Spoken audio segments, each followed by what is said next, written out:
Welcome back to KTN Prime. During the break, I was corrected. The youth are not just the future, they're the current. So deal with it. Change is constant. Anyway, they're here, they have their say, and they want their take. We're joined in studio. Allow me to reintroduce them. Nerima Wako, the Executive Director of Siasa Place, equally joined by Samuel Mboro, who's a youth leader, and Kareiri Mushiri, who's a content creator. Asanteni sana for your time. Let's continue with the deliberations. Samuel, youth involvement in formal political and governance processes is vital to building a successful democracy. Let's talk about this involvement of youth, because you should be at the decision-making table in terms of formulating policies and this decision-making processes. Do you feel Kenyan youth are adequately represented in national and county decision-making processes, perhaps through public participation and whatnot? And if not, what barriers are actually preventing young people from full involvement in this decision-making processes? Yeah. Thank you. Maybe just for a start, or maybe I'd like to reply my good friend here, Kaleli, that we are the majority and you have the power, and I agree to that as the youths. And maybe now that we have the power and we can we get to these political parties and fight for a space within? Because if at all we are asking for transformative leadership, we must walk the talk, as you said. And that's why maybe now replying to your question about the youth involvement in political governance and leadership, I think it's high time we as the youths understand the politics of Kenya as far as much you are changing. When we want to have a solution, we first identify the problem. And the problem of Kenya is the political process. And it's high time we as the young people form ourselves and organize ourselves.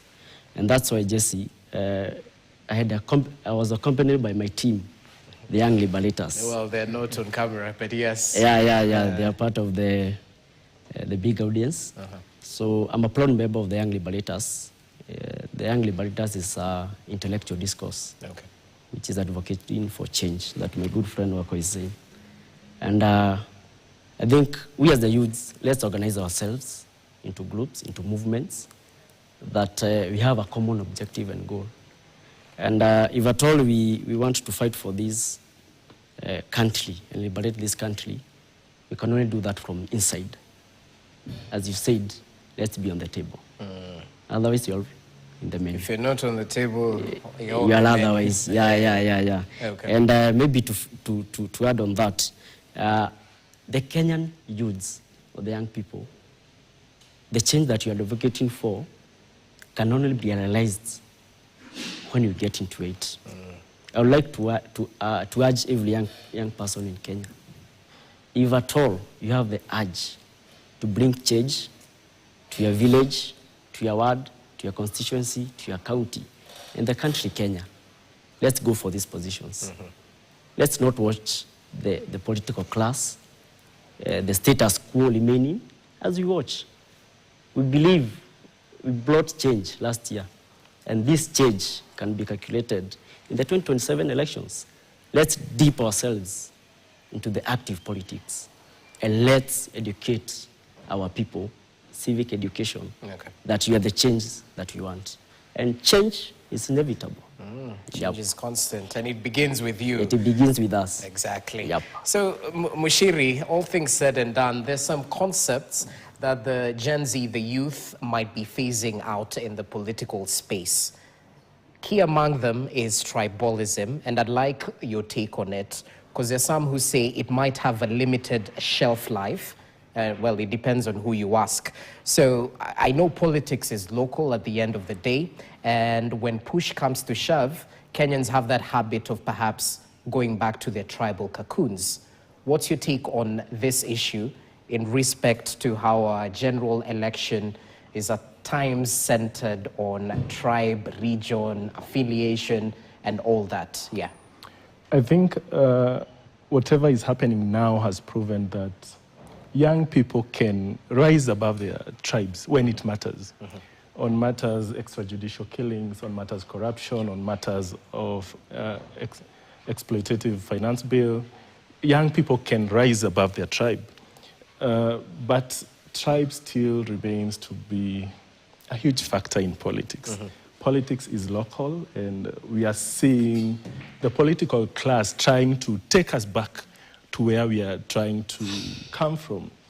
But I still believe that we'll get through it. We will get above these politics of tribes that has been dragging us for a long time, because you see the politicians that are always elected in different regions are always associated with a certain political party that comes from that tribe.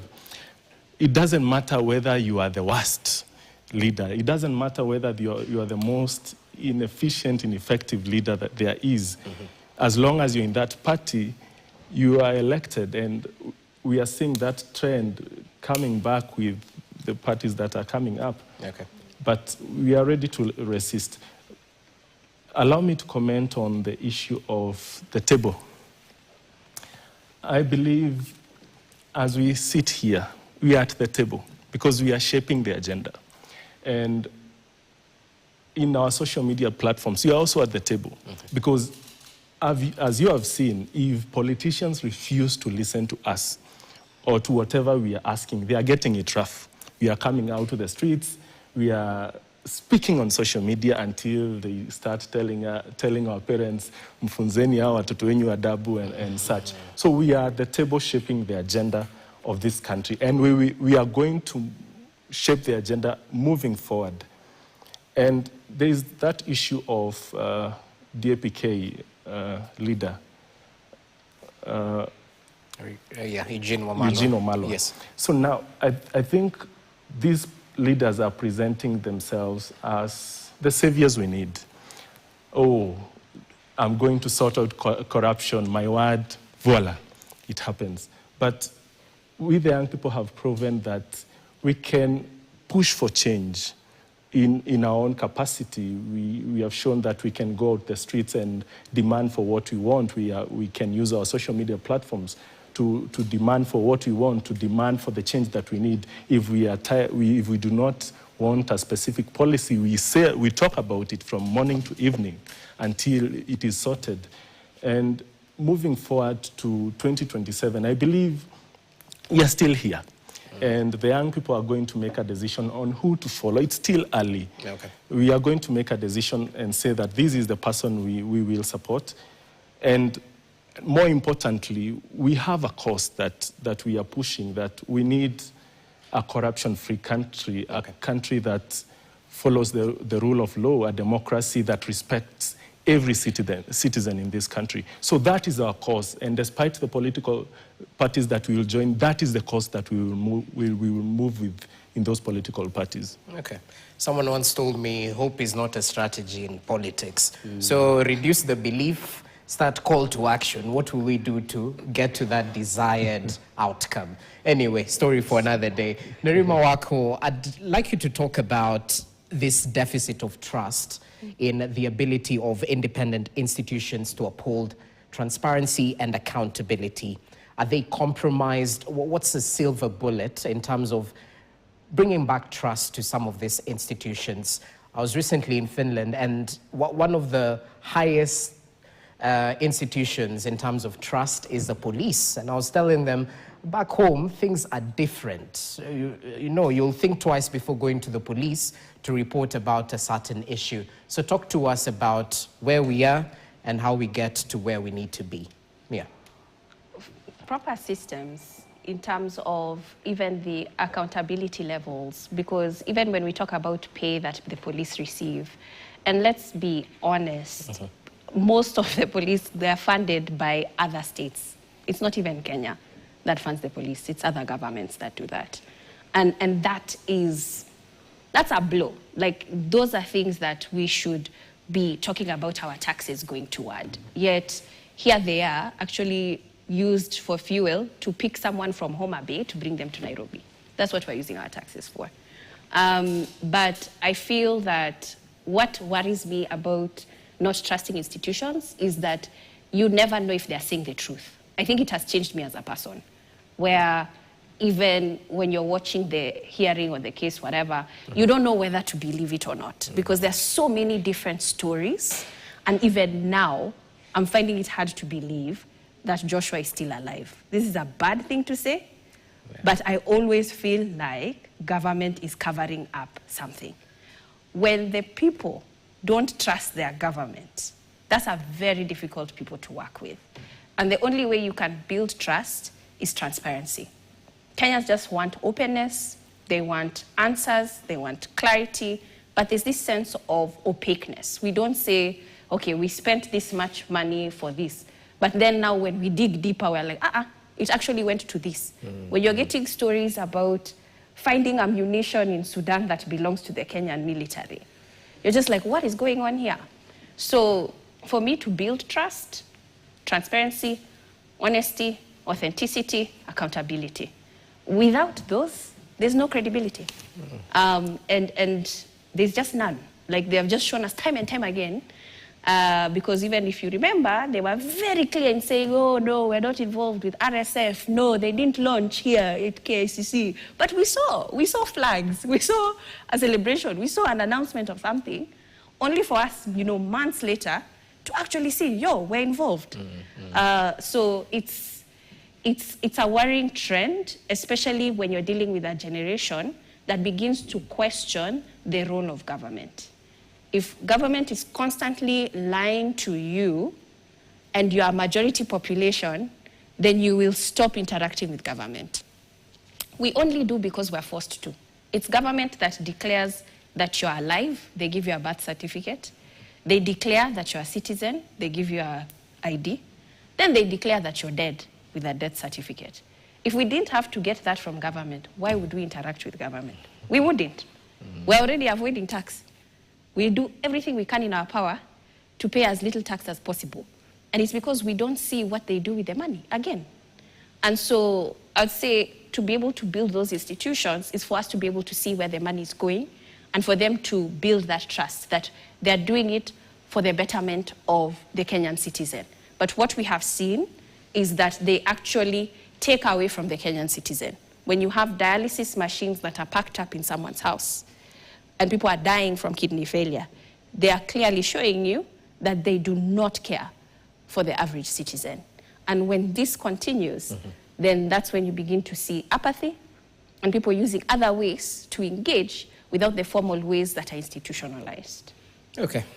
Interesting. Mboro, as you come in, Gen Z are informed, They understand the Constitution and their rights, whether it is to picket peacefully or expressing themselves because of freedom of expression and all that.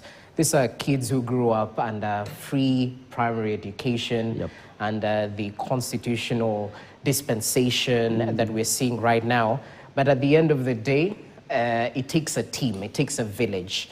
When you go to the ballot in 2027, it just won't be youth who'll be advocating for change. It'll be the other generations as well. How do we get them into the bandwagon to think as you think, witty, sharply, issue-based and not based on mtu? How do we bring other generations into this Gen Z movement? Talk to us, Okay, thank you. I think the Gen Z movement is a revolution that it was long overdue, to say the least. And the challenges we are facing as a country are enough to bring us together to form a revolution or a movement that will sweep away the leadership, full of corruption, full of nepotism, full of all kinds of vices a society that can have. And we as the young people, we are here to spread the gospel, to spread the message out there. As the young liberators has said, we have sacrificed ourselves and we have offered ourselves to the country, to liberate this country. And I'll tell you, Jesse, we have traveled across Kenya, most of the counties. And I can tell you, people are eager for this change. That's okay, but those who are questioning, those who will sit down and listen to you and say, at the end of the day, these young people have bad manners. You know, we need to bring them with the structures of family, of obeying your elders, you know, and all that. Well, how do you change them from that sort of thinking? Because you train a tree while it's still young. Yeah, you know? sure. They've been brought up thinking that way. So how do we change? Yeah. I think the older politicians or the political class, yes, they are old, and they most oftenly blame us for calling them old. But old is a good thing. Anyway, old comes with experience. But again, at the same time, even a fool grows old. So we are also wise. And wisdom does not come with age. And Jesse, I think the kind of change you are advocating as a maybe generation or generation change is kinder unique. Because as my friend here, who is in the digital space, the young people are more of tech savvy. They are smart people. Yeah. It doesn't take a whole day to communicate whatever is happening in a country. This phone is enough. Okay. The digital space, we'll use it wisely. And as the young people, as the Gen Zs,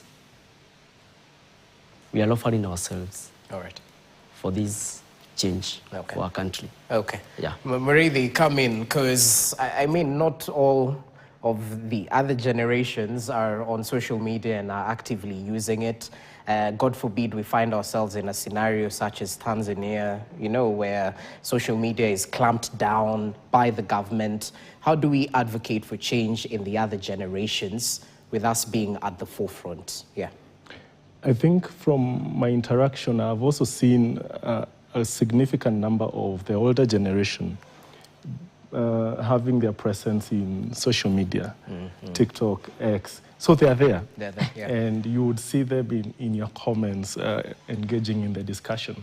But moving forward, we must also find a way of engaging them in real life, going to them and in our villages, because we the young people are diverse. We come from every village in Kenya. So if we the young people can take that mandate of going to our villages, engaging with our people, and it's not just a one-way conversation that this is what you should do, this is what you should do. We should also listen to what they are saying, to what they think can change Kenya. So I believe that is the path to follow. Okay. All right, as we finalize, 30 seconds each to conclude.